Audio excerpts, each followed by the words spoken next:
let's take a look at this image. It's a view of Dundee from Fife, from where I am currently. You can see the city there, the views of the city.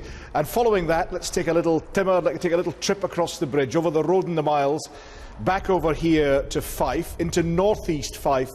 In particularly, it's a largely rural constituency, and we're moving on to see St Andrews at the core of the constituency there, Scotland's oldest university as well. Now, this seat was held for many years by Sir Mingus Campbell for the Liberal Democrats, but in recent times this has been a pretty tough contest. He's standing down, and so now it's a very, very closely fought seat indeed. I spoke a short time ago to 4 of the main contenders in this constituency. Began with Tim Brett, who's standing for the Liberal Democrats, and asked him that, of course, he was defending the coalition government's economic record, but I asked him whether people on the ground, whether people in the communities were seeing the benefits of that. I would respond and actually say a recent survey in North East Fife, 2/3 of the people did think that things are improving.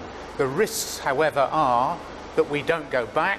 We therefore need to keep on the path that we've been going on so that we can support more jobs locally, such as the workplace we're in now in North East Fife. Well, let's move to Hugh Bell from the Conservatives. Even those growth figures out today, OK, the economy is growing, but it's not growing all that fast. You're not seeing the huge green shoots of the recovery that might be expected.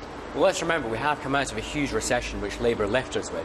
And after 5 years... You're not blaming the Labour Party for that, are you? Well, sure, it was a global recession. It was a global recession, but Labour left us in a mess due to their taxing and spending policies and their huge borrowing.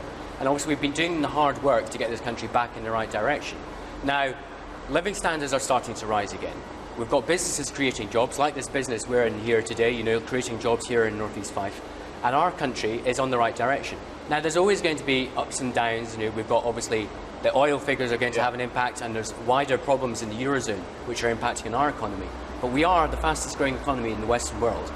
Brian Thompson, they're saying Labour would, these two guys would say Labour would take it in the wrong direction. They have different views of your party, but they take it in the wrong direction. I think it's obviously the number of people in employment is increasing, but there is an issue, particularly here in North East Fife, where there's a low-wage economy. A recent survey by the TUC has indicated that around about 1/3 of employees within North East Fife are actually earning less than the living wage, which is a big issue here. So less than the living wage, not the minimum wage. Less than the living wage, So it's a big issue for us in North East Fife.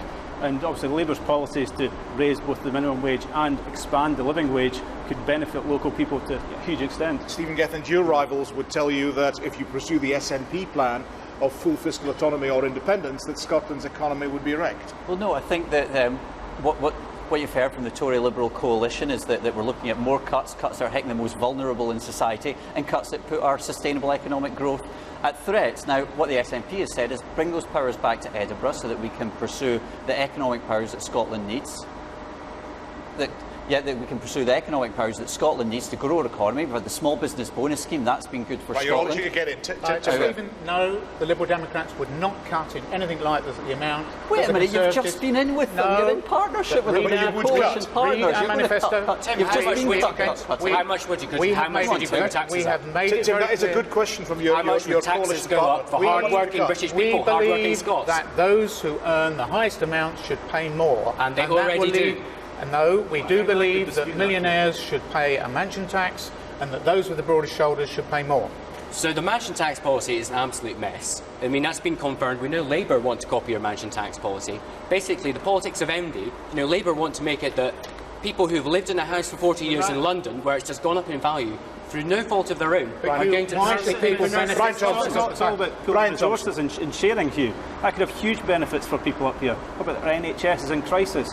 Mansion tax going to have a direct... Interesting you mentioned the NHS, because we've actually committed, so the Conservative Party in England has committed to follow what the NHS have actually asked for. Without putting any statement as to where that money is going to come from. £8 billion, They've offered it without any statement to £800 million in Scotland. Well, you committed to the same figures, Tim. No, but we explained where it would come from. Stephen Gethin from the SNP. Well, look, it's interesting hearing Brian say Nicola Sturgeon has thrown down the gauntlet to Ed Miliband, back her spending pledges, now proper investment into the NHS. Should have asked Ed Miliband if he'd back those. We've not heard anything from them yet. Well, but that's because they don't want to do a deal with you. They want no deal whatsoever. Well, this is so anti-democratic that if people vote for the SNP, they don't have to deal with you. They have a right. They have a right to try. You're going to have to work with people. I'll tell you this, Brian. From 2007 to 2011, the SNP was successful in minority Party government. The reason it was successful, it was prepared to work from parties from across the country. Deliver for Scotland, worked with the Liberals, worked with Labour, worked with the Green Party. Brian Thompson. Nicola Sturgeon has clearly said time upon time again that she will not work with the Tories. Of course she will work with the Tories. You will. We all know that. And the Liberals certainly don't want to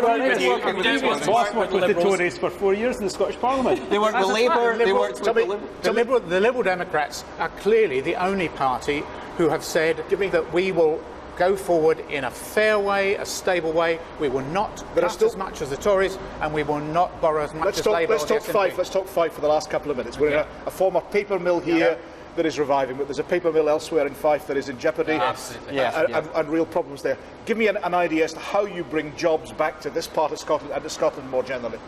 I think you work with people, you listen to people, you take the good ideas that come out of the university and you help and support them as we have done over the last 5 years. Hugh Bell from the Conservatives. Well, my plan is to continue as I've been doing as a candidate. So I held the first ever North East Fife jobs fair, over 30 local employers who provided 100 jobs for local people. We need to do more of that kind of activity. I want to work with businesses, I want to work with the university. I've also started an initiative to help start-up companies. And as our Prime Minister said yesterday, we want to make Britain the start-up capital of Europe. Brian Thompson, a Labour idea to bring jobs to this part of the world. I think the key thing will be working in partnership, increasing partnership working. We've seen an excellent example here, the new Renewable Energy Centre, which is about to start on this old former paper mill site. Partnership between St Andrews University and the private sector. I think that's the way forward. Stephen Gethens. Yes, it was a tragic day, obviously, for everybody working at Tullis Russell. It was good to see Nicola Sturgeon get out the traps quickly with a joint task force for Fife. I think we also need to support the workforce. We also need to support small businesses. Look around here, it's a fantastic industry. Food and drink industry across North East Fife is thriving, and we need good measures to support small businesses in North East Fife. Let's get down to the nitty-gritty. You've only got a few seconds left. How do you win when the Liberal Democrat position apparently is so weak across Scotland and the UK? It's not weak in North East Fife, Brian. This is a stronghold for us. We've been working hard for over a year now. It's a stronghold until you lose it. That's always the case. But we know that it's going to be a very close race next week. I remember this was a Tory stronghold. Barry Henderson was the MP. You're all far too young. People from other parties are now saying to us they are willing to come to us. Are you guys prepared to... There's only one strong unionist party in the centre of this, fighting for a majority, for a strong government, and that is the Conservative Unionist Party. If you want David Cameron in Downing Street, like the majority of people in Scotland really want, and you want to continue the good work the majority of people want David Cameron in Downing Street. Not in North East Fife. Not in North East Fife. If you actually look at the polling in North East Fife and people who they want to be Prime Minister, out of the choice of two that can be Prime Minister, Ed Miliband or David Cameron, they want David Cameron. Brian Thompson and Stephen Gittins. An independent today said a third of people are still undecided in this general election. I think this seat's wide open, everything to play for.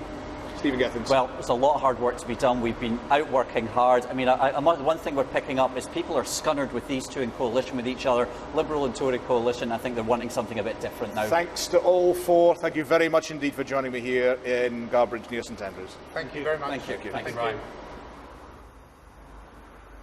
Thanks for them. Here's the full list of candidates standing in North East Fife in this general election. Jackie, the details, of course, are also all available online.